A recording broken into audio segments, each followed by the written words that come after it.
सबसे पहले अपन देखते हैं कि केमिस्ट्री की बात कर रहे हैं, केमिस्ट्री का सबसे पहला चैप्टर है, तो केमिस्ट्री होता क्या है सबसे पहले अपन वो देखते हैं। What is chemistry?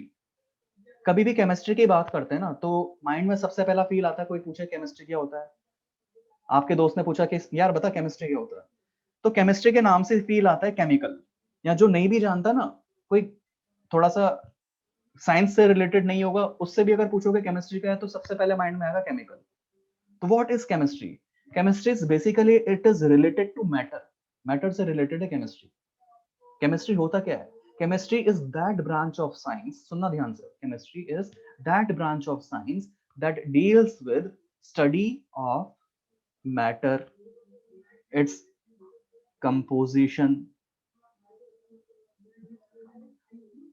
its energy changes taking place in matter, कि किसी भी मैटर के अंदर कैसे कैसे एनर्जी का चेंज हो रहा है, कैसे कैसे उसकी क्या क्या कंपोजिशन है, मतलब पूरी की पूरी मैटर की जो स्टडी है वो क्या है, केमिस्ट्री है। तो chemistry is the study of chemicals और chemistry is the study of matter, its composition और energy changes taking place in matter. तो मतलब जैसा अपने को फील आ रहा है कि केमिकल, केमिकल भी क्या होता है, मैटर ही होता है एक्चुअल में।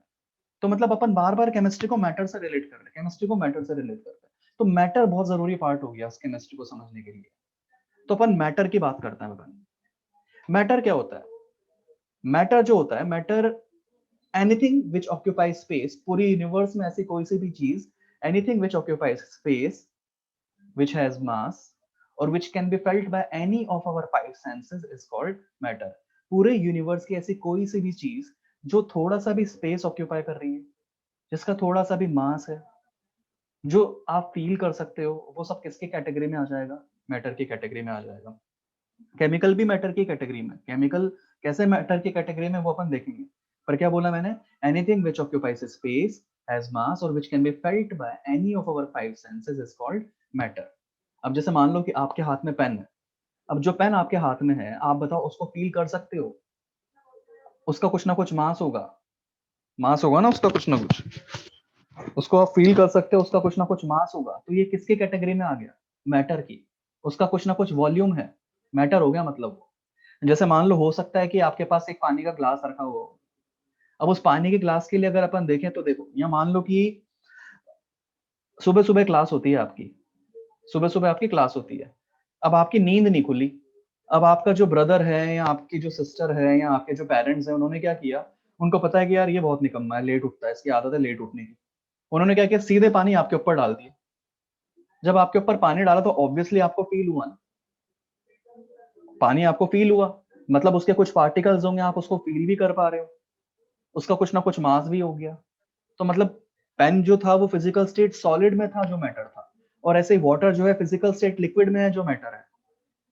इसी तरीके से अब जैसे देखो, मान लो कि आप कूलर के सामने खड़े हुए हो, गर्मी लग रही है, मान लो कूलर है आपके घर में, हो सकता है एसी हो, कूलर के सामने आप खड़े हुए हो। कभी आप उसके सामने गए, जिसके लंबे बाल है, हो सकता है, फिर क्या होता है कई बार बाल बिगड़ जाते हैं ना। तो बाल क्यों बिगड़ जाते हैं? क्योंकि एयर के जो पार्टिकल्स है फोर्स एक्सर्ट कर रहे हैं अपने ऊपर। वो फोर्स एक्सर्ट किए तब जाके अपने बाल बिगड़ रहे हैं। तो फोर्स आपको भी पता है कि फोर्स जो होता है, फोर्स क्या होता है? मास इनटू एक्सेलरेशन होता है। तो मतलब फोर्स एक्सर्ट कर रहे हैं, मतलब उन पार्टिकल्स का कुछ ना कुछ तो मास होगा ही होगा। और जब बहुत सारे पार्टिकल्स बहुत ज्यादा फोर्स से अपने ऊपर स्ट्राइक करेंगे, तो बाल उतने ज्यादा बिगड़ते हैं। तो मतलब फिजिकल स्टेट गैस जो है वो भी एक मैटर है, क्योंकि उसका भी कुछ ना कुछ मास है। उसके जो पार्टिकल्स हैं उनका भी कुछ ना कुछ वॉल्यूम होगा, हालांकि अपन उसको देख नहीं पा रहे, उसको फील भी कर पा रहे हैं अपन। तो मतलब तीन फिजिकल स्टेट्स अपन ने देख लिया यहाँ पर। फिजिकल स्टेट सॉलिड का एग्जांपल मैंने पेन दिया था, जो मैटर था। लिक्विड का मैंने आपको वाटर दिया था, जो मैटर था। और गैस के लिए मैंने एयर किया, एयर का एग्जांपल दिया, जो मैटर है। बात समझ में आ गई? तो ये तीन फिजिकल स्टेट्स हो गई। देखो फिजिकल स्टेट की जब भी अपन बात करते हैं ना, तो एक्चुअल में 5 तरह के फिजिकल स्टेट्स होती हैं एक्चुअल में। तो सर फायर मैटर है, सुन मेरी बात ध्यान से, सुमन। जो पूछ रहा हूँ उस पर ध्यान दो आप, जो बोल रहा हूँ उस पर ध्यान दो। एक्स्ट्रा उल्टे सीधे क्वेश्चंस अगर बीच बीच में पूछोगे तो पूरे क्लास का टाइम खराब होगा। ठीक है? तो जितना मैं बोल रहा हूँ आपके उसमें डाउट्स होने चाहिए। एक्स्ट्रा अगर आपके डाउट्स हैं तो आप मुझसे अलग से पूछना, मैं बिल्कुल आपको आंसर करूंगा। अदरवाइज जो टाइम है वो अपने को यूटिलाइज करना है, जो अपना क्वांटिटी, जो अपना मैटर है उसके ऊपर। ठीक है? तो फिजिकल स्टेट की अगर बात करते हैं ना, तो 5 तरह की फिजिकल स्टेट होती है बेसिकली। एक होती है सॉलिड, एक होती है लिक्विड, एक होती है गैस, ऐसे ही और होती है प्लाज्मा, और एक होती है बॉस आइंस्टाइन कंडेंसेट। क्या है? Boss Einstein condensate. तो जो बॉस आइंस्टाइन कंडेंसेट है और जो प्लाज्मा है, ये अपने सिलेबस का पार्ट नहीं है। चाहे आप 11th पढ़ना, चाहे आप 12th पढ़ना, इनऑर्गेनिक, ऑर्गेनिक, फिजिकल, कहीं पर भी आप इसके बारे में डील नहीं करने वाले हो सकता है कईयों ने तो इसका नाम ही पहली बार सुना, प्लाज्मा और बॉस आइंस्टाइन कंडेंसेट। किस किस ने ये पहली बार सुने हैं नाम? प्लाज्मा और बॉस आइंस्टाइन कंडेंसेट। अब इतने सारे स्टूडेंट्स हैं, इन सब ने पहली बार नाम सुने हैं। तो पढ़ाया है, बहुत अच्छी बात है, अपने काम का नहीं है। या अगर पढ़ाया भी होगा तो नाम सुना होगा आपने, इसके बारे में डिटेल स्टडी नहीं की होगी आपने, सिर्फ नाम सुना होगा, तो अपने काम का नहीं है। अपन सबसे ज्यादा फेमिलियर किससे होते हैं? सबसे ज्यादा फेमिलियर होते हैं अपन सॉलिड, लिक्विड और गैस से। तो अपने जितनी भी थ्योरीज होंगी, जितने भी अपन के लॉ होंगे, अपन मेनली सिर्फ किसके बारे में बात करेंगे? सॉलिड, लिक्विड और गैस के बारे में। ठीक है, तो आपके माइंड में अगर आ रहा हो कि यार फिजिकल स्टेट आ रहा है, सर फिजिकल स्टेट बोल रहे हैं, प्लाज्मा और ये भी तो होता है, आपको नहीं सोचना है उसके बारे में। ठीक है, अपना मेन फोकस जो है, ये तो और अच्छी बात हो गई ना, और अच्छी बात हो गई ये तो, कि जो हमें पहले से आता था वही चीज अपन यहाँ पर डील कर रहे हैं। तो chemistry which is the study of chemicals. अब केमिकल सोचो, आप लैब में जाते हो तो टेस्ट ट्यूब के अंदर डिफरेंट डिफरेंट केमिकल्स होते हैं, केमिकल रिएक्शंस होती हैं। तो देखो उसके अंदर भी क्या था, वो मैटर ही तो था। जितने भी केमिकल्स होते हैं, तीन फिजिकल स्टेट में होते हैं, या तो सॉलिड में, या लिक्विड में, या गैस में। मान लो कैल्शियम कार्बोनेट हुआ, फिजिकल स्टेट क्या होती है? सॉलिड होती है। कैल्शियम कार्बोनेट के लिए अगर रिएक्शन लिखते हैं तो कैसे लिखते हैं? कैल्शियम कार्बोनेट डिकम्पोज होता है और फॉर्मेशन करता है CaO प्लस CO2 का। तो मतलब यहाँ पर रिएक्शन हो रही है, सब्सटेंस लिया था, फिजिकल स्टेट इसका सॉलिड होता है, मैटर है। आपने फॉर एग्जांपल H2SO4 लिया, H2SO4 का एक्वस सॉल्यूशन लिया, तो ये भी मैटर है, फिजिकल स्टेट लिक्विड है। हो सकता है कि आपने किसी गैस को किसी के साथ रिएक्ट करवाया, H2 प्लस हाफ O2, दोनों के फिजिकल स्टेट गैस हैं, रिएक्ट होके क्या बनाएंगे? ये H2O बनाएंगे। तो देखो रिएक्शन हो रही है, केमिकल है, फिजिकल स्टेट गैस है, ये भी मैटर है। तो जितने भी केमिस्ट्री के अंदर रिएक्शंस वगैरह ये सारी चीजें अपन देखते हैं, these are all actual the parts of matter. इसीलिए अपन मैटर के ऊपर इतना फोकस कर रहे हैं। तो क्या है मैटर? वापस से अपन देखें, जिसका थोड़ा सा भी मास है, थोड़ा सा भी वॉल्यूम ऑक्यूपाई कर रहा है, which can be felt by any of our five senses is called matter। ठीक है, ये मैटर की क्लासिफिकेशन होती है कुछ, इसको थोड़ा सा और डिटेल में अपन पढ़ते हैं। इस मैटर को अपन क्लासिफाई कर सकते हैं कुछ पार्ट्स में। इसको अपन कैसे कैसे क्लासिफाई कर सकते हैं? तो मैटर की क्लासिफिकेशन अपन देख रहे हैं। मैटर को अपन कैसे क्लासिफाई कर सकते हैं? मैटर को आप दो पार्ट्स में क्लासिफाई कर सकते हो।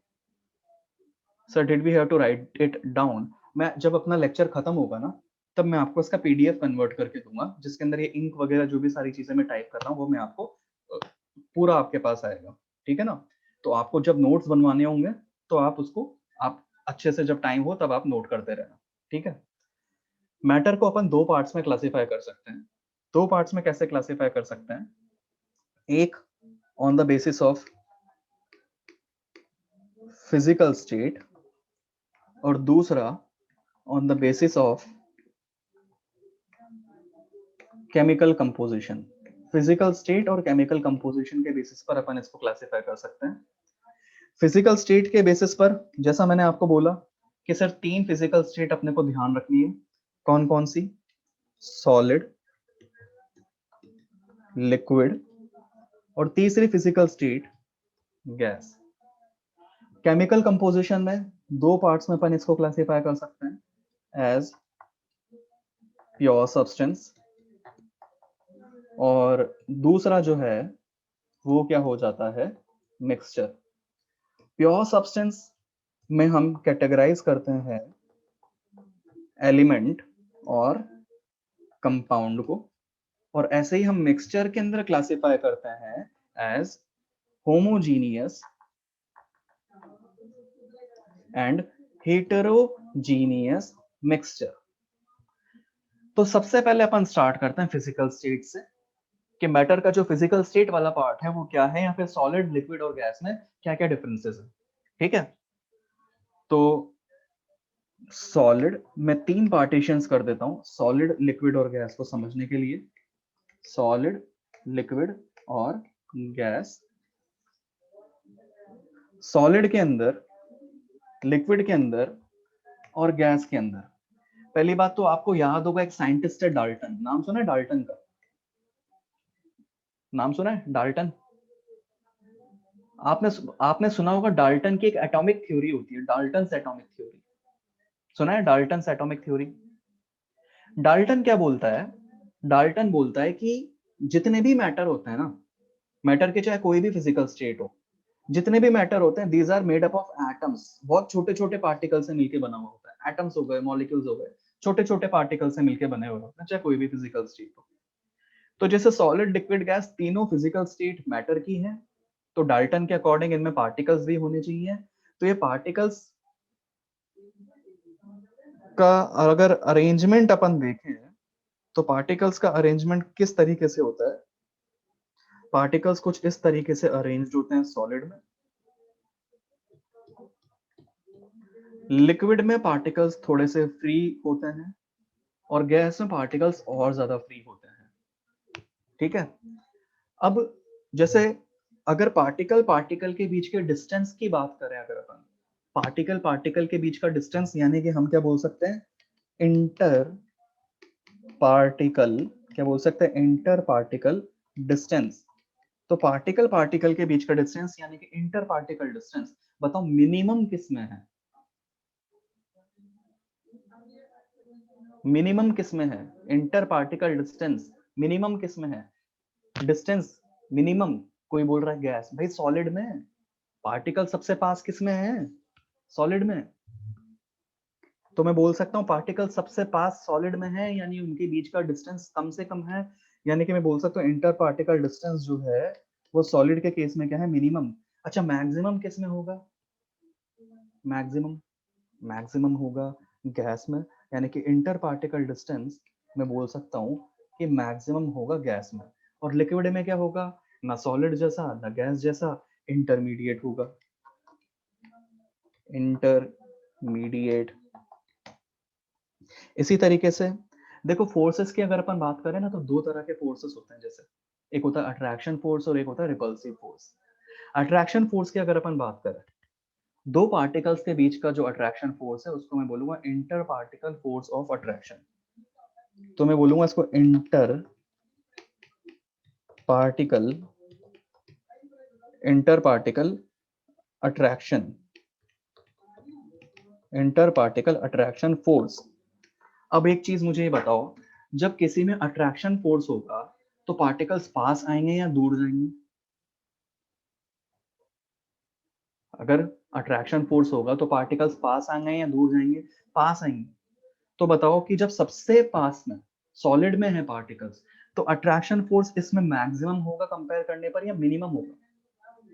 सॉलिड्स में अट्रैक्शन फोर्स क्या होगा? मैक्सिमम होगा। तो बताओ फिर गैस में क्या होगा? गैस में होगा मिनिमम। तो लिक्विड में क्या होगा इन दोनों के बीच का, यानी कि मैं बोल सकता हूं वापस से इंटरमीडिएट। बात समझ में आ गई? अच्छा, शेप की बात करें तो सॉलिड के अंदर पार्टिकल्स इतने टाइटली पैक्ड होते हैं, इतने टाइटली पैक्ड होते हैं, सर समझ नहीं आया, अर्पित को समझ नहीं आया भाई। डिस्टेंस, अट्रैक्शन फोर्स होता है और एक रिपल्सिव फोर्स होता है। अट्रैक्शन फोर्स अगर होगा तो पार्टिकल्स पास आएंगे ना, तो दोनों को रिलेट कर दो ना, जिसमें पार्टिकल सबसे पास होंगे उसमें अट्रैक्शन फोर्स उतना ही तो ज्यादा होगा। मैग्नेट है, दो मैग्नेट एकदम चिपक गई, पास में आ गई, क्यों? क्योंकि अट्रैक्शन फोर्स होगा। अट्रैक्शन का मतलब, सर अट्रैक्शन का मतलब, प्रखर पूछ रहा अट्रैक्शन का मतलब क्या है? अट्रैक्शन भाई कोई केमिस्ट्री का वर्ड नहीं है, एक डिक्शनरी मीनिंग इसका अगर देखोगे तो मतलब इसका क्या होता है, आकर्षण करना, आकर्षित करना। अब तुम किसके अट्रैक्ट होते हो, तुम खुद सोचो। मार्केट में जाते हो, कहीं भी जाते हो, कहीं घूमने फिरने जाते हो, तो किससे अट्रैक्ट होते हो? अलग अलग चीजों से अट्रैक्ट हो सकते होंगे, जिसका जैसा इंटरेस्ट होगा वैसे अट्रैक्ट होगा। हो सकता है कि आपको जैसे शॉपिंग में इंटरेस्ट है तो आप शॉपिंग करोगे, कपड़े वगैरह में, जिसमें भी आपका इंटरेस्ट होगा, तो अट्रैक्ट ही तो हुए आप वहाँ। जिसका जितना ज्यादा अट्रैक्शन होगा वो उतना ज्यादा उसकी तरफ जाएगा। ठीक है, जिसको गेमिंग में इंटरेस्ट होगा वो गेम वाली चीजों को देखेगा, उसकी तरफ अट्रैक्ट होगा। तो अट्रैक्ट होने की बात कर रहे हैं, पास आना। तो जितना ज्यादा अट्रैक्शन फोर्स होगा उतना ज्यादा पास में आएगा कोई भी।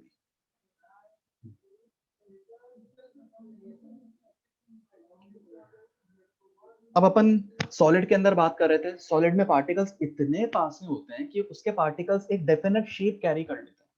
जैसे आपके हाथ में एक पेन है तो इसकी एक डेफिनेट शेप है ना। तो हम क्या बोल सकते हैं कि solids are having definite shape, इनकी एक डेफिनेट शेप होती है।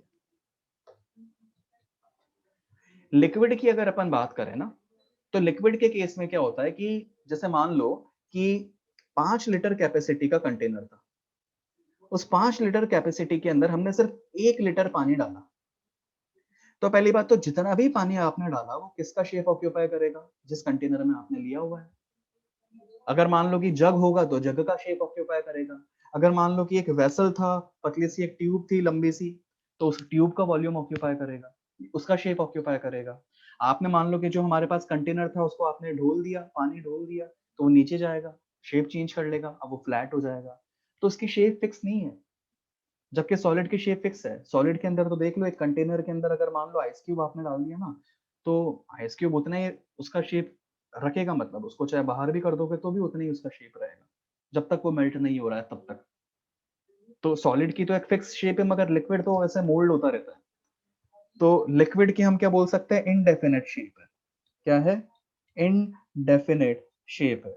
अच्छा, फ्लूइड का नाम सुना है आपने? फ्लूइड, फ्लूइड का नाम सुना होगा आपने, सुना है फ्लूइड? फ्लूइड क्या होता है, क्या होता है फ्लूइड? फ्लूइड मतलब जो फ्लो हो सकता है वो क्या हो गया, फ्लूइड हो गया। अब आप खुद सोचो, कोई भी फ्लो कैसे करेगा, जब उसके पार्टिकल्स के बीच में गैप होगा तब वो फ्लो कर सकता है। अब बताओ, पार्टिकल्स के बीच में गैप किस किस में है, लिक्विड में और गैस में। तो कभी भी वैसे तो फील आता है अपने को फ्लूइड मतलब लिक्विड, पर फ्लूइड मतलब सिर्फ लिक्विड नहीं होता। फ्यूल फ्लूइड मतलब अपन दोनों फिजिकल स्टेट्स को कंसीडर कर सकते हैं, liquid as well as gas. तो ये हमारे पास क्या है, फ्लूइड हो गए। तो जो फ्लूइड होते हैं उनकी शेप इंडेफिनिट है, फ्लो कर रहे हैं वो तो, जहां पर आप भेजोगे वहां फ्लो करते करते पहुंच जाएंगे। उनकी शेप भी इंडेफिनिट होगी, जैसा शेप वैसे फ्लो करते करते मोल्ड कर लेंगे अपने आप को। तो गैस के लिए भी मैं बोल सकता हूँ कि गैस का भी जो है वो इंडेफिनिट शेप होगा।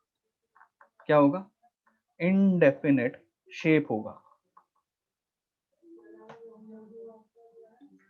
सर फ्लूइड एक बार और समझा दीजिए। बेटा फ्लूइड मतलब जो फ्लो कर सकता है उसको आप क्या बोलोगे, फ्लूइड बोलोगे।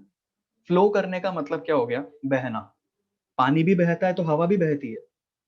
गाना सुना होगा ना, बहती हवा सा था वो, 3 इडियट्स का गाना नहीं सुना? तो हवा को भी तो बहा रहा था वो, और पानी तो वैसे बहता है, ये बहते पानी के अंदर डूब गया। होते ना, कहावत होती है, मतलब कुछ भी। तो डेफिनेट शेप, लिक्विड के अंदर इनडेफिनेट शेप, और गैस के अंदर क्या है, indefinite shape. Sir liquids and fluids are the same. Liquid को फ्लूइड बोल सकते हो, मगर फ्लूइड को लिक्विड बोलना गलत होगा। सुनना मेरी बात, लिक्विड को फ्लूइड बोल सकते हो, मगर फ्लूइड को लिक्विड बोलना गलत होगा। फ्लूइड लिक्विड हो भी सकता है, नहीं भी हो सकता। शेप की बात कर ली, अब अपन वॉल्यूम की बात करेंगे। सॉलिड का एक डेफिनेट वॉल्यूम होता है, सॉलिड का एक डेफिनेट वॉल्यूम होता ही है। मतलब अगर आप कैलकुलेट करोगे, जैसे मान लो कि आपके पास एक क्यूब है, रूबिक्स क्यूब है फॉर एग्जांपल, या स्फेयर है, तो एक फॉर्मूला होता है अपने पास में, जैसे Rubik length into breadth into height. तो उसका मतलब कुछ एक लेंथ होगी डेफिनेट, एक ब्रेथ होगी डेफिनेट, एक हाइट होगी डेफिनेट, और उन सबको मल्टीप्लाई करने पर अपने को एक डेफिनेट वॉल्यूम मिलने वाला है, डेफिनेट वैल्यू मिलने वाली है। तो अपन क्या बोल सकते हैं, solids are having definite volume. Liquid, liquid के केस में क्या होगा, लिक्विड का क्या होगा, डेफिनेट वॉल्यूम होगा या इनडेफिनेट वॉल्यूम होगा? Liquid has definite volume. ऐसा लगता है, किसी किसी को फील होता है कि ना यार इनडेफिनेट वॉल्यूम होना चाहिए, डेफिनेट वॉल्यूम है। आपको रटना कुछ नहीं है, आप खुद सोचो कि डेफिनेट वॉल्यूम कैसे होगा। आप खुद सोचो ना, 5 लीटर का कंटेनर था, उस 5 लीटर में आपने सिर्फ 1 लीटर पानी भरा, तो उसका वॉल्यूम 1 लीटर ही तो रहेगा। 5 लीटर कंटेनर था, 1 लीटर पानी भरा तो 1 लीटर ही तो वॉल्यूम था उसका। अब उसको खाली करके आपने किसी दूसरे कंटेनर में फिल कर दिया तो कितना जाएगा? 1 लीटर ही तो जाएगा। How fluid is not liquid? भाई सारे फ्लूइड को लिक्विड नहीं बोल सकते ना, एयर भी तो हो सकती है। मैंने कहीं फ्लूइड लिखा हुआ है तो फ्लूइड का मतलब ये थोड़ी है कि गैस हो गया। गैस भी हो सकता है, लिक्विड भी हो सकता है, जब तक मेंशन नहीं हो, इसलिए मैंने बोला है। तो मैं ये एग्जांपल समझा रहा हूँ, मैं ये आपको वॉल्यूम के बारे में समझाने की कोशिश कर रहा हूँ कि 1 लीटर का पानी है, 5 लीटर के कंटेनर में आपने भरा हुआ है, कहीं और डालोगे तो 1 लीटर ही तो निकलेगा। तो हम क्या बोल सकते हैं कि लिक्विड का जो है वो क्या है? एक डेफिनेट वॉल्यूम है। क्या है?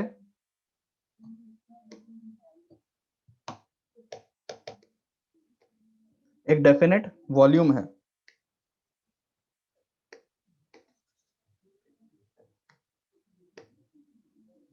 Definite volume.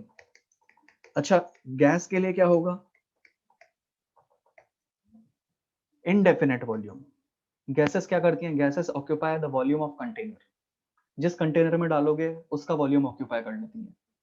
अगर जितनी भी गैस आपने लिए, मान लो एक छोटा सा कंटेनर था, तो उसका वॉल्यूम ऑक्यूपाई करेगा। पार्टिकल्स टकरा टकरा के उस पूरे कंटेनर का वॉल्यूम ऑक्यूपाई कर लेंगे। अगर किसी बड़े कंटेनर को आप लोगे तो उसका वॉल्यूम ऑक्यूपाई करेंगे। तो मतलब गैसेस की प्रॉपर्टी होती है दो occupy the volume of container, मतलब कोई फिक्स वॉल्यूम रहा ही नहीं। इसका मतलब हम क्या बोल सकते हैं? Indefinite volume. क्या बोल सकते हैं? Indefinite volume. क्लियर हो गई बात? तो ये सॉलिड लिक्विड गैस के अंदर बेसिक बेसिक डिफरेंस हमारे पास में है। क्या बोला मैंने? वापस से सुनना ध्यान से, खुद बताओ, खुद सोचते जाओ जो जो मैं पूछता जाऊं। सर बट लिक्विड का वॉल्यूम चेंज होता है ना? कहाँ चेंज होता है भाई, तू मुझे बता दे। चेंज तो तब होता है जब मान ले कि 1 लीटर पानी लिया था, आधा लीटर तू पी गया तो आधा लीटर रह गया। अदरवाइज उस 1 लीटर को तू अगर कहीं भी नहीं रखा, ऐसा का ऐसा तू एक जगह से दूसरी जगह ट्रांसफर कर रहा है, तो वो 1 लीटर ही रहेगा। अब देखो सॉलिड, सॉलिड में वापस से बताओ, सॉलिड का इंटर पार्टिकल डिस्टेंस, सॉलिड में inter particle distance minimum, gas में मैक्सिमम, लिक्विड में intermediate. Inter particle attraction force solid में मिनिमम, अट्रैक्शन फोर्स सॉलिड में अट्रैक्शन फोर्स मैक्सिमम, गैस में मिनिमम, लिक्विड में इंटरमीडिएट। अच्छा, सॉलिड शेप, सॉलिड का shape क्या होगा? डेफिनेट। गैस का शेप इनडेफिनेट। लिक्विड का शेप इनडेफिनेट। अच्छा, वॉल्यूम, सॉलिड का वॉल्यूम डेफिनेट, लिक्विड का वॉल्यूम डेफिनेट, गैसेस के वॉल्यूम इनडेफिनेट। बात समझ में आ गई?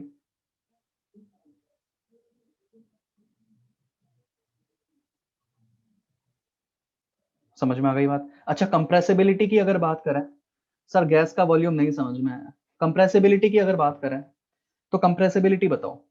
कंप्रेसिबिलिटी मतलब होता है कि आप फोर्स लगा रहे हो और वो चीज पास में आती जा रही है। तो कोई फोर्स लगाने पर पास में तो इजीली तब आएगी ना जब उसके बीच में डिस्टेंस, पार्टिकल्स के बीच का डिस्टेंस ज्यादा होगा। जितना ज्यादा डिस्टेंस होगा उतना ही इजीली आप पास में ला सकते हो।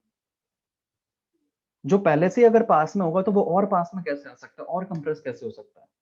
तो कंक्लूजन ये है कि पार्टिकल्स के बीच का डिस्टेंस ज्यादा होगा तो उतना ही ज्यादा इजीली वो कंप्रेस हो सकता है।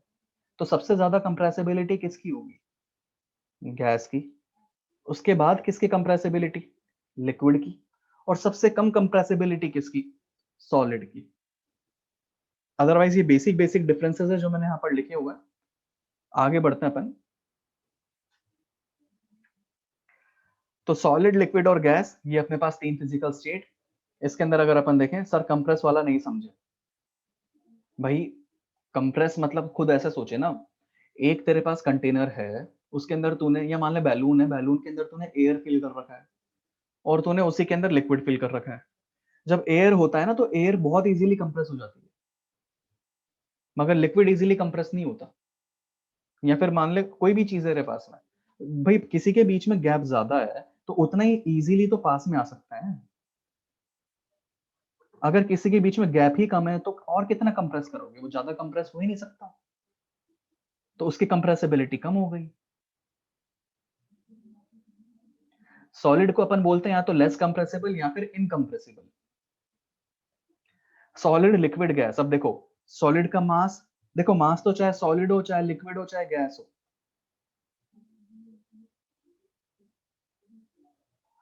सुमित क्या पूछ रहा है बार बार?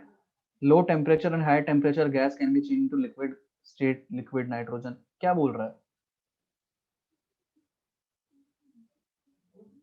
जो समझा रहा हूं उस पर ध्यान दो। ये सर गैस को अगर एक जगह से दूसरी जगह लेकर जाएं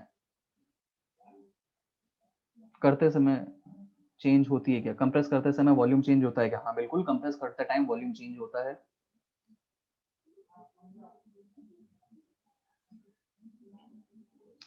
यहाँ पर ध्यान दो। अब ये डिफरेंसेस अपन वापस से देख लेते हैं। सॉलिड, लिक्विड, गैस, चाहे सॉलिड हो चाहे लिक्विड हो चाहे गैस हो, normal observation. What is normal observation? Normal observation क्या है? नॉर्मल ऑब्जर्वेशन कहां पर यूज हुआ ये वर्ड?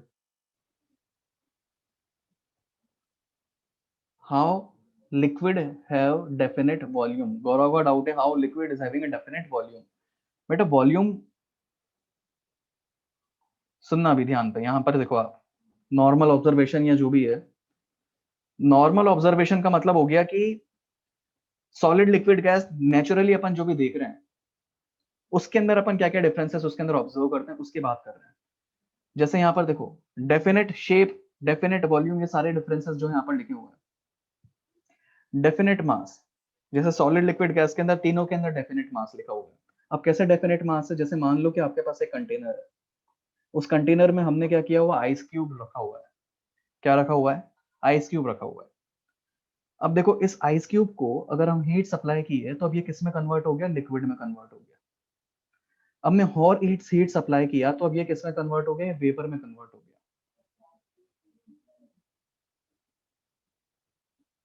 लिक्विड कंप्रेस होता है क्या? लिक्विड कंप्रेस होता है, उसकी कंप्रेसिबिलिटी कम होती है। सर गैस को अगर एक जगह से दूसरी जगह लेकर जाएं तो उसमें मॉलिक्यूल तो सेम ही रहेंगे। तो वॉल्यूम, बेटा वॉल्यूम जो होता है वो मास की वजह से नहीं होता। वॉल्यूम जो होता है वो इंटर पार्टिकल डिस्टेंस की वजह से होता है। तुम बोल रहे हो कि सर एक जगह से दूसरी जगह लेके जाएंगे तो मॉलिक्यूल तो सेम ही रहेंगे ना, तो वॉल्यूम कैसे इंडेफिनेट होगा? वॉल्यूम ऐसे इंडेफिनेट होगा, उसकी प्रॉपर्टी होती है, खुद ऐसे सोच। तू बोल रहा है कि वॉल्यूम डेफिनेट ही होना चाहिए। अब जिसका ये डाउट है कि सर गैसेस का इंडेफिनेट वॉल्यूम कैसे होता है, अब सुनना ध्यान से मेरी बात। मान ले कि तूने कभी ऐसा सुना है कि तेरे रूम के अंदर ही, एक एक करके मैं डाउट बताऊंगा, सारे एक साथ पूछोगे, मैं कुछ नहीं बता सकता, फिर कंफ्यूजन होता है किसका आंसर करोगे उसका आंसर करो। अब मैं आंसर कर रहा हूं, पहले जिसने ये डाउट पूछा था कि सर गैसेस का वॉल्यूम इंडेफिनेट कैसे होता है, उसके अंदर पार्टिकल्स तो डेफिनेट होते हैं ना। अब सुन ध्यान से, आप खुद बताओ, आपने कभी ऐसा देखा कि जैसे एक रूम के अंदर एयर है, हम ऐसी बात करते हैं कि यार इस जगह रहना, यहाँ पर तो आपको ब्रीदिंग होगी, वहां पर जाओगे तो ऑक्सीजन नहीं होगा, वहां एयर नहीं होगी। उस कॉर्नर में एयर कम है, इस कॉर्नर में एयर ज्यादा है। एयर तो सब जगह यूनिफॉर्मली डिस्ट्रीब्यूटेड होती है ना। या मान लो कि कभी शादी वादी के अंदर अगर आप गए तो वहां पर क्या है कि बैंक्वेट हॉल के अंदर आप गए। अब क्या जो बैंक्वेट हॉल का ओनर होता है, क्या वो ऐसे लिख के रखते हैं कि नहीं आप उस कॉर्नर में मत जाना, वो ऑक्सीजन कम होती है, आप इस जगह घूमना, वहां बढ़िया ऑक्सीजन मिलेगी? ऐसे थोड़ी होता है। आप कहीं पर भी जाओ सब जगह सेम एयर मिलेगी आपको, क्योंकि जो एयर है इट इज यूनिफॉर्मली डिस्ट्रीब्यूटेड, जिस कंटेनर की बात करोगे सब जगह पूरा फैल जाता है। डिफ्यूजन प्रॉपर्टी होती है उसकी। तो उसका इंडेफिनेट वॉल्यूम हो गया ना। आप उसको ऐसे सोचो कि मान लो कि आपका रूम है, आपके रूम के अंदर अब मान लो कि जितने भी तुम्हारे दोस्त हैं, तुम्हारे स्कूल फ्रेंड्स हो गए जितने भी है, सबका एक दिन डिसाइड हो गया कि यार घर वाले बाहर हैं और एक काम करते हैं कि आज हाउस पार्टी करेंगे। सारे के सारे एक ही रूम के अंदर फिट हो गए। मान लो कि 70 लोग उस तुम्हारे रूम के अंदर, जो एक साइज होगी रूम की, उसके अंदर फिट हो गए। तो बताओ कि किसी को भी, अब मान लो इतने ज्यादा लोग हो गए कि किसी को पैर मूव करने की भी जगह नहीं मिल रही। आर्यन बोल रहा सर आप एक नंबर पढ़ा रहे हो, मुझको डर लग रहा था फिजिकल केमिस्ट्री से, सर कैसा पढ़ाएंगे। सोचो आप कि आप एक रूम के अंदर हो, उस रूम के अंदर क्या है कि इतने ज्यादा दोस्त भर गए आप लोग के कि किसी को पैर रखने की भी जगह नहीं मिल रही, मूव करने की भी जगह नहीं मिल रही। यानी कि इंटर पार्टिकल डिस्टेंस जो है वो बहुत ही कम हो गया, फ्लूइडिटी कम हो गई।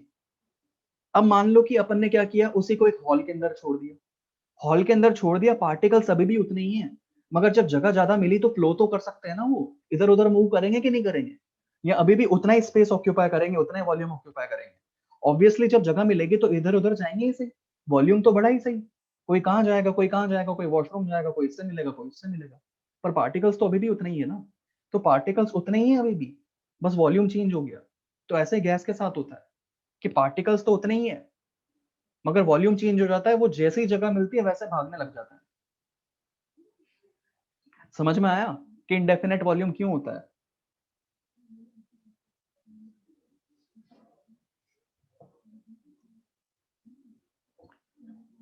पढ़े, आगे पढ़े। और किसी का कोई डाउट हो तो आप पूछ लो, फिर अपन आगे इसको कंटिन्यू करेंगे, ठीक है? सर मतलब फ्लूइडिटी सबसे ज्यादा गैसेस में होती है, हाँ ये तो मैं आपको बोल रहा था।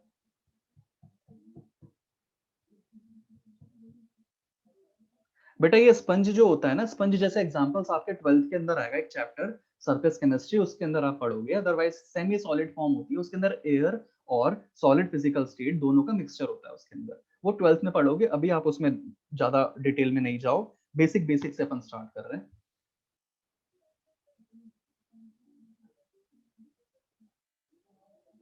पढ़े, आगे पढ़े।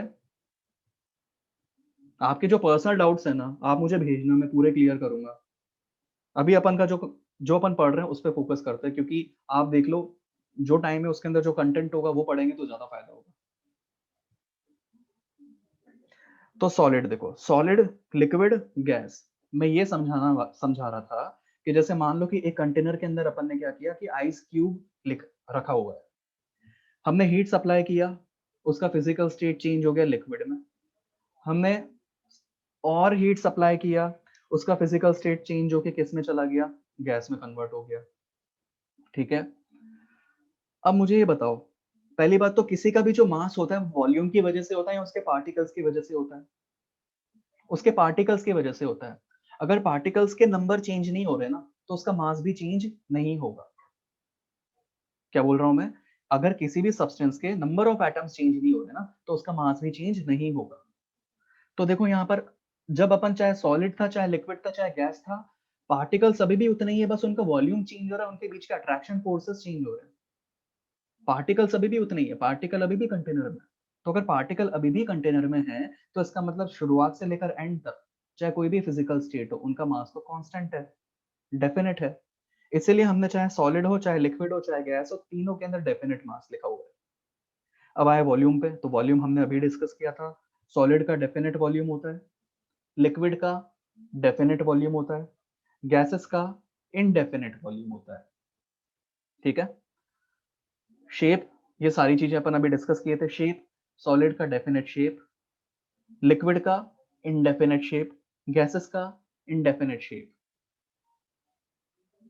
वॉल्यूम, सॉलिड का डेफिनेट वॉल्यूम, लिक्विड का डेफिनेट वॉल्यूम, गैसेस का indefinite volume. Attraction force, solid का अट्रैक्शन फोर्स, सॉलिड में अट्रैक्शन फोर्स क्या होगा, मैक्सिमम। गैसेस में क्या होगा, मिनिमम। और लिक्विड में क्या होगा, इंटरमीडिएट। बात समझ में आ गई? अब अपन इफेक्ट ऑफ, एक काम करते हैं कि इफेक्ट ऑफ टेम्परेचर और प्रेशर और समझने की कोशिश करते हैं। प्रेशर और टेम्परेचर से अपन इन फिजिकल स्टेट्स को इंटर कन्वर्जन कर सकते हैं। जैसे मैंने लिखा सॉलिड, लिक्विड और गैस। अब पहले तो आप ये बताओ कि हमने क्या देखा था, सबसे कम डिस्टेंस किस में होता है, सॉलिड में, उसके बाद किस में, लिक्विड में, उसके बाद किस में, गैस में। हम दो तरह के इफेक्ट अभी समझते हैं, एक टेम्परेचर का इफेक्ट और एक प्रेशर का इफेक्ट। ये सिर्फ अपने नॉलेज के लिए होना चाहिए, ताकि कभी भी ये टेम्परेचर और प्रेशर का नाम आए तो अपने को एक थोड़ा बेसिक सा फील आए कि हाँ क्या टेंडेंसी होनी चाहिए फिजिकल स्टेट चेंज होने की। आप खुद फील किए होंगे कि जैसा अभी एग्जांपल दिया था मैं आइस क्यूब वाला, जब अपन हीट सप्लाई करते हैं आइस क्यूब में तो वो मेल्ट होता है कि नहीं होता है? तो जब आप हीट सप्लाई कर रहे हो, मतलब जब आप टेम्परेचर रेज कर रहे हो, तो टेंडेंसी क्या होती है, सॉलिड मेल्ट होने की कोशिश करता है, पार्टिकल्स दूर जाने की कोशिश करता है। अब लिक्विड में कन्वर्ट हो गया, पानी में बन चुका है वो, हमने और हीट सप्लाई किया, और हीट सप्लाई करोगे तो आपको भी पता है जब पानी गर्म करते हैं तो धीरे धीरे वेपर्स का फॉर्मेशन स्टार्ट हो जाता है। तो मतलब लिक्विड किस में कन्वर्ट होना स्टार्ट हो जाता है? गैसेस में। तो मतलब हमें क्या समझ में आया, जब टेम्परेचर बढ़ाते हैं तो टेंडेंसी क्या होती है, सॉलिड से लिक्विड में जाने की या लिक्विड से गैस में जाने की। कंक्लूजन अगर निकाले तो क्या निकाल सकते हैं अपन? कंक्लूजन अगर निकाले तो अपन ये निकाल सकते हैं कि टेम्परेचर बढ़ा रहे हैं तो टेंडेंसी देखो आप, टेम्परेचर बढ़ाने पर टेंडेंसी क्या हो रही है, सॉलिड से लिक्विड, लिक्विड से गैस। तो मतलब कंक्लूजन ये आ रहा है कि टेम्परेचर इंक्रीज करोगे ना तो इंटर पार्टिकल डिस्टेंस बढ़ेगा। क्या होगा? इंटर पार्टिकल डिस्टेंस बढ़ेगा या inter particle force of attraction कम होगा। अब बात करते हैं अपन प्रेशर की। प्रेशर और वॉल्यूम का हमेशा उल्टा रिलेशन होता है, या प्रेशर की सीधे से अपन बात करते हैं। जैसे आप ऐसे सोचो कि ये हमारे पास में कंटेनर है, इस कंटेनर के अंदर हमने क्या किया हुआ है, गैस फिल कर रखी है। मैंने ऊपर से फोर्स लगाया। प्रेशर का फॉर्मूला क्या होता है? प्रेशर का फॉर्मूला होता है फोर्स अपॉन एरिया। तो प्रेशर बढ़ाने का मतलब होता है कि फोर्स बढ़ाना, ये तो होता है ना। प्रेशर बढ़ाने का मतलब क्या होता है? फोर्स बढ़ाना। तो देखो मैंने क्या किया, ऊपर से फोर्स एक्सर्ट किया, यानी कि मैं प्रेशर एक्सर्ट कर रहा हूँ। अब आप खुद मुझे बताओ कि जब अपन प्रेशर एक्सर्ट कर रहे हैं तो ओवरऑल वॉल्यूम बढ़ रहा है कि कम हो रहा है? वॉल्यूम बढ़ रहा है कि कम हो रहा है जब प्रेशर एक्सर्ट कर रहे हैं? वॉल्यूम कम हो रहा है। अब मुझे बताओ, अगर वॉल्यूम कम होगा तो पार्टिकल्स के बीच का डिस्टेंस कम होगा या ज्यादा होगा? पार्टिकल्स के बीच का डिस्टेंस कम होगा। तो यानी कि मैं क्या बोल सकता हूं कि अगर प्रेशर बढ़ाएंगे, अगर मैं प्रेशर बढ़ाऊंगा तो इंटर पार्टिकल डिस्टेंस कम होगा।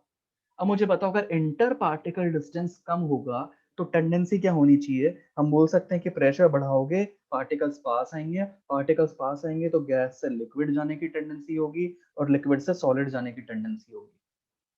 बात समझ में आ गई? तो ये बेसिक टेंडेंसी हमें फील आ रही है कि टेम्परेचर बढ़ाने से सॉलिड से लिक्विड, लिक्विड से गैस। वापस से बता देता हूँ प्रेशर के थ्रू। देखो प्रेशर का फॉर्मूला क्या होता है? Force upon area. हमने एक कंटेनर लिया, एक सिलेंड्रिकल कंटेनर है जिसके अंदर ये ऊपर मैंने प्लेट लगा रखी है जिसको मैं पिस्टन बोल रहा हूँ। नीचे हमने क्या किया, गैस फिल कर रखा है। अगर गैस फिल कर रखा है तो देखो ऊपर से अगर आप प्रेशर एक्सर्ट करोगे तो पहली बात तो अगर मैं ऊपर से फोर्स लगा रहा हूँ तो फोर्स लगाने का मतलब है मैं प्रेशर एक्सर्ट कर रहा हूँ। जब मैं प्रेशर एक्सर्ट कर रहा हूं तो मुझे बताओ कि ये जो प्लेट है ये नीचे की तरफ ही तो आएगी। जब ये नीचे की तरफ आएगी तो ओवरऑल वॉल्यूम कम होगा।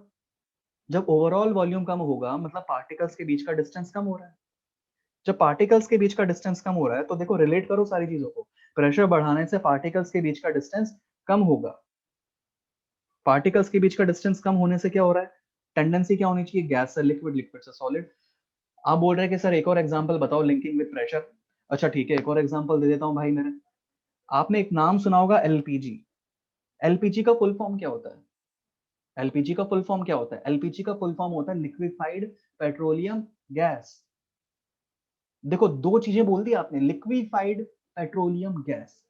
एक तो होता है लिक्विड और एक होता है लिक्विफाइड। लिक्विफाइड का मतलब क्या है? लिक्विफाइड का मतलब है कि आप उसको लिक्विड में कन्वर्ट कर चुके हो। वो लिक्विड नहीं था एक्चुअल में, आप लिक्विड में कन्वर्ट किए हो उसको। तो मतलब कभी भी क्या होता है, जब ओरिजिनली उसका फिजिकल स्टेट गैस होता है। एलपीजी सिलेंडर, अपन बोलते हैं ना गैस बंद करी कि नहीं करी, किचन के अंदर ये तो बोलते हैं ना कि चेक करना गैस बंद की कि नहीं की। तो मतलब जब आप यूज कर रहे हो तब तो फिजिकल स्टेट गैस था।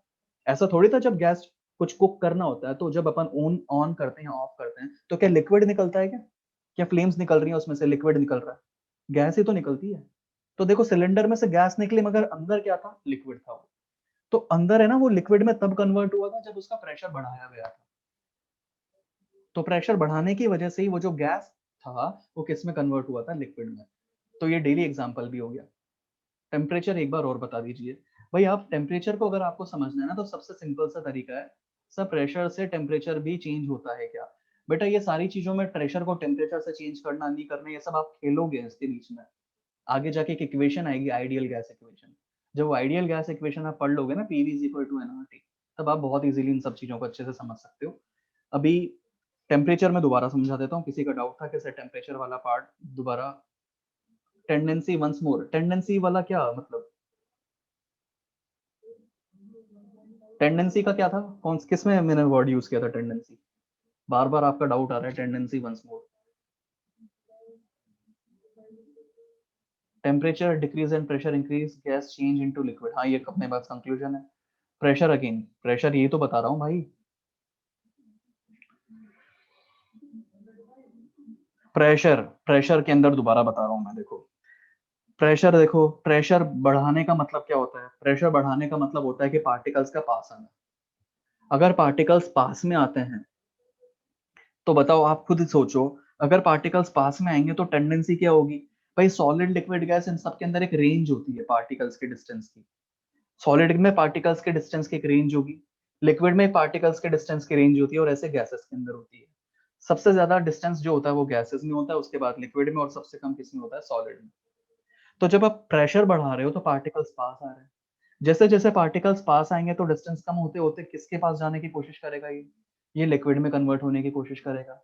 जब लिक्विड में कन्वर्ट हो जाएगा तो और पार्टिकल्स पास आते आते किस में कन्वर्ट होने की कोशिश करेंगे? सॉलिड में कन्वर्ट होने की कोशिश करेंगे। तो यही मैं बोल रहा हूँ कि जैसे जैसे प्रेशर बढ़ा रहे हैं वैसे टेंडेंसी क्या है? टेंडेंसी है गैस से लिक्विड में जाने की, या फिर लिक्विड से सॉलिड में जाने की। क्लियर? आगे बढ़ते हैं। तो ये हुआ हमारे पास, जैसे मैं आपको मैटर का क्लासिफिकेशन बता रहा था on the basis of physical state and chemical composition. तो फिजिकल स्टेट में अपन सॉलिड, लिक्विड और गैस को अभी डील किए। अब आगे बढ़ते हैं। सर पीडीएफ क्लास के बाद मिल जाएगा ना? बिल्कुल, मैं आपको पीडीएफ सेंड करूंगा। अब आगे बढ़ते हैं अपन, केमिकल कंपोजिशन की बात करते हैं अपन, क्योंकि दो पार्ट था ना, एक फिजिकल वाला था और एक केमिकल वाला था। तो फिजिकल तो हमने पढ़ ही लिया। टेम्परेचर बता दीजिए, अभी बताया था ना टेम्परेचर। टेम्परेचर में क्या है? टेम्परेचर बढ़ाओगे तो खुद याद करो, आपके पास में अगर आइस होता है तो आइस मेल्ट ही तो होता है हीट सप्लाई करने पर। जब हीट सप्लाई कर रहे हैं यानी कि टेम्परेचर बढ़ा रहे हैं, तो आइस यानी कि फिजिकल स्टेट सॉलिड लिक्विड में कन्वर्ट हुआ, और लिक्विड किस में कन्वर्ट होगा? गैस में कन्वर्ट होगा। डेंसिटी का क्या होगा ये अपन बाद में देखेंगे, इक्वेशन आएगी PV is equal to NRT, उससे आप रिलेट करोगे। तो टेम्परेचर बढ़ाने से टेंडेंसी है सॉलिड से लिक्विड जाने की या लिक्विड से गैस जाने की। तो यानी यही चीज हमने यहाँ पर रिलेट की हुई है। टेम्परेचर घटाने से क्या होगा? टेम्परेचर घटाने से आप खुद बताओ, जब टेम्परेचर बढ़ाने से पार्टिकल्स दूर जा रहे हैं तो टेम्परेचर कम करने से पार्टिकल्स पास आएंगे। जब पार्टिकल्स पास आएंगे तो टेंडेंसी क्या होगी? गैस से लिक्विड जाने की और लिक्विड से सॉलिड जाने की।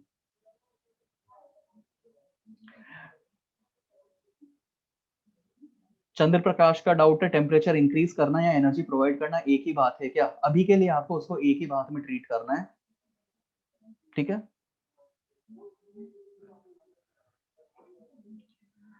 केमिकल कंपोजिशन, केमिकल कंपोजिशन के अंदर अब देखो, दो तरह से अपन सब्सटेंसेस को अपन कैटेगराइज कर सकते हैं केमिकल कंपोजिशन में। प्रेशर और टेम्परेचर में क्या रिलेशन है भाई? बार बार बोल रहा हूं मैं, 5 बार बोल दिया, 10 बार बोल दिया। इक्वेशन आएगी एक ideal gas equation, P V is equal to N R T, जहां पर प्रेशर क्या है? वो P V is equal to N R T. ये pressure, volume, mole, R, T, temperature. अब प्रेशर का टेम्परेचर से रिलेशन, वॉल्यूम का टेम्परेचर से रिलेशन, सब किसी को कैसे भी रिलेट कर सकते हो, मगर इस इक्वेशन के आने के बाद। तो ये इक्वेशन तो बाद में आएगी, पहले मोल तो सीखो। तो पहले बेसिक्स अपन पढ़ रहे हैं, आप एक साथ सारी चीजों को मिक्स मत करो, वरना कुछ भी नहीं सीख पाओगे, और ना मैं पढ़ा पाऊंगा ऐसे, क्योंकि बाकियों का भी टाइम खराब होगा। या तो फिर मैं डाउट्स इग्नोर करना स्टार्ट कर सकता हूँ, क्योंकि तुम नहीं सुधरोगे तो फिर मैं कैसे पढ़ाऊंगा? आप बताओ, टाइम खराब होगा फिर। अब ये पूछ रहा है कैन सॉलिड्स वाइब्रेट? वाइब्रेशन होता ही है, पर अभी जो पढ़ा रहा हूँ उस पर पर्सनल डाउट्स आप मुझसे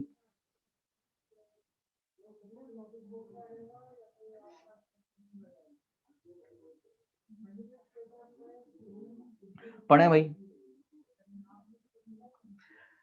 केमिकल कंपोजिशन के अंदर या केमिकल क्लासिफिकेशन के अंदर दो तरह से अपन केमिकली डिफाइन कर सकते हैं। कैसे डिफाइन कर सकते हैं?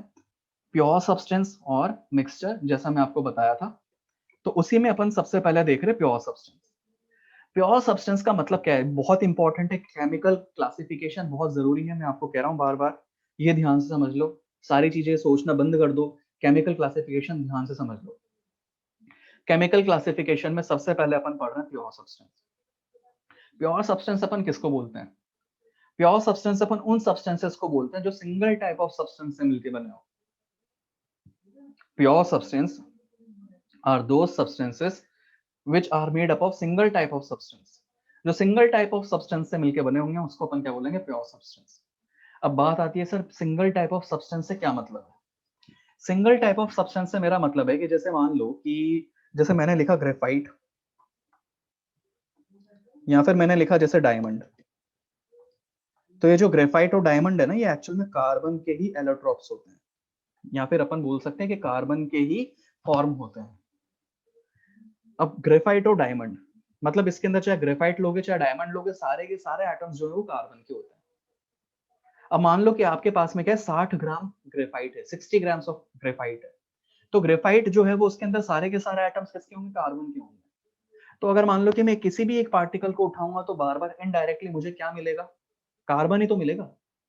तो मतलब प्योर सब्सटेंस अपन किसको बोल रहे हैं कि जो भी सैंपल आपके पास में है, अगर किसी भी पार्टिकल को रैंडमली किसी भी पार्टिकल को अगर अपन उठाएं, तो उठाने पर अगर बार बार अपने को सेम टाइप का सब्सटेंस मिल रहा है, तो आप उसको किसकी कैटेगरी में रखोगे? Pure substance.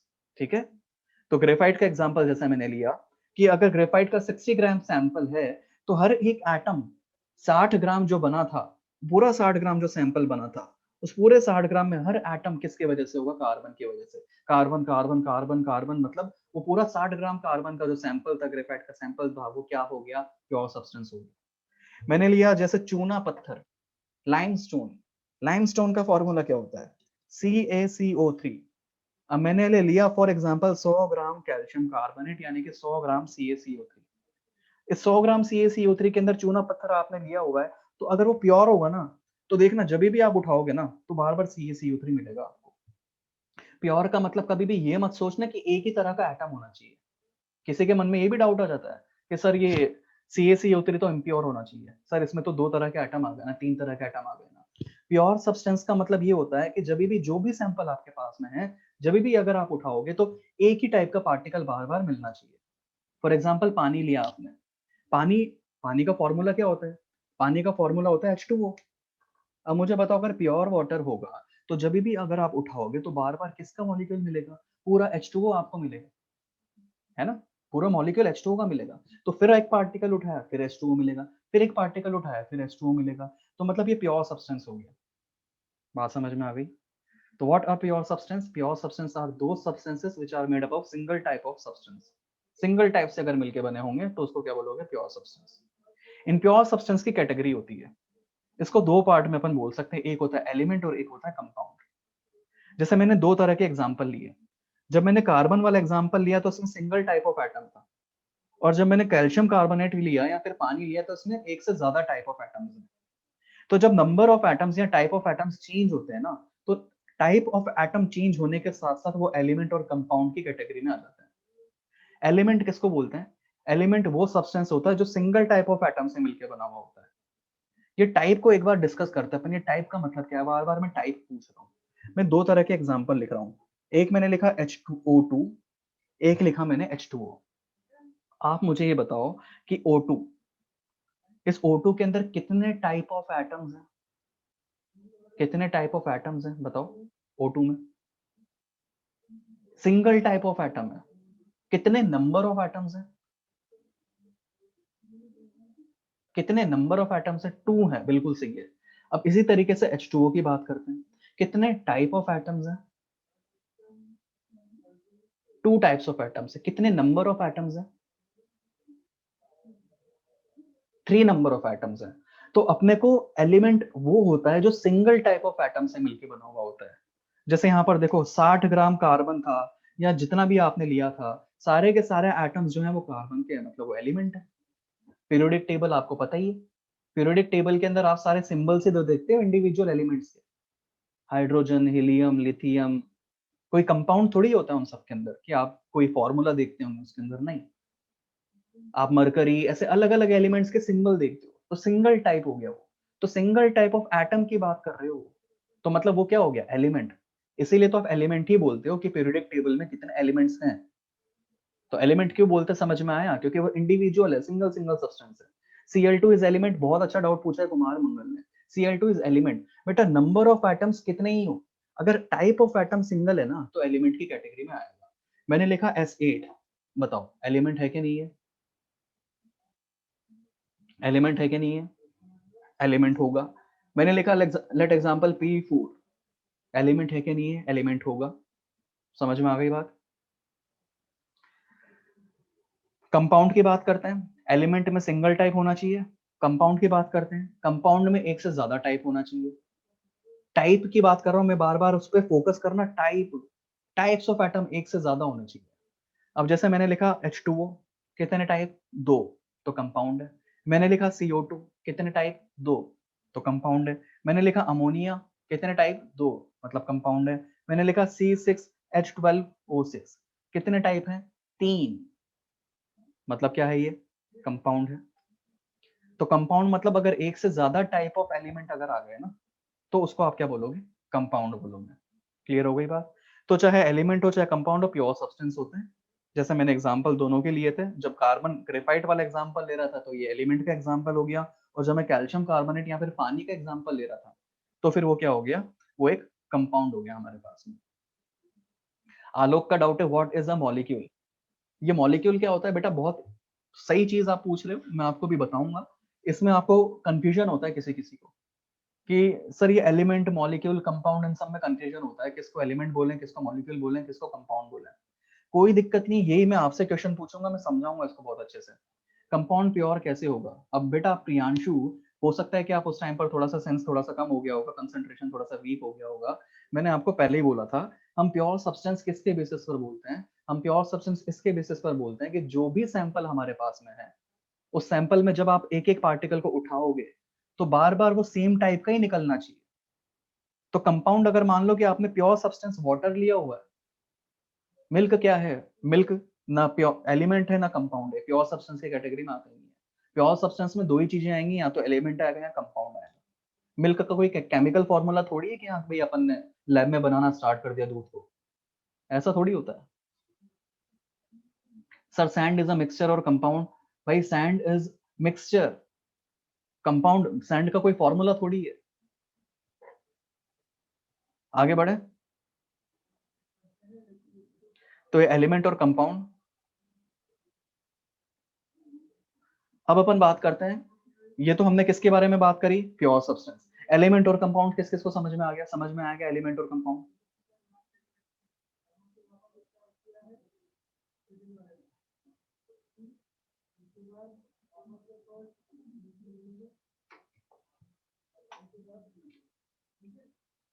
आगे बढ़ते हैं, ये था प्योर सब्सटेंस का पार्ट। अब अपन बात करते हैं इम्प्योर सब्सटेंस के बारे में। या तो धीरज, धीरज बोल रहा है सर एक फीडबैक देना था। बिल्कुल भाई, आपके फीडबैक की बहुत ज्यादा जरूरत है। क्या है फीडबैक, बोलिए आप।